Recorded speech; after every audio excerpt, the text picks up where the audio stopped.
السلام علیکم، welcome to my YouTube channel. امید کرتا ہوں آپ خیریت سے ہوں گے۔ آج آپ کو میں نے فائر ایکسٹنگوشر کے پارٹس کے بارے میں یہ مینشن کر دی ہے، چیک کر سکتے ہیں، اور ساتھ یہ گیجز وغیرہ ہے۔ یہ 3 فائر ایکسٹنگوشر ہے، ان میں سے ایک CO2 ہے، ایک واٹر ٹائپ ہے اور ایک DCP ہے۔ DCP کا بلو کلر کوڈنگ ہے، واٹر کا ریڈ ہے اور CO2 کا بلیک ہے۔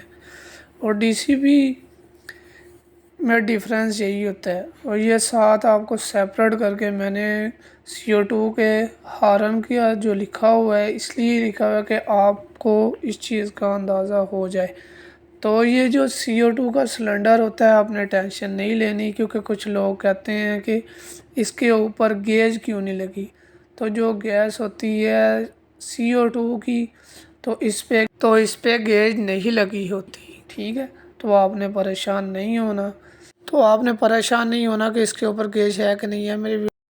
تو ویڈیو اچھی لگے تو کائنڈلی میری ویڈیو کو لائک کریں، چینل میرے کو سبسکرائب کریں۔ Thank you.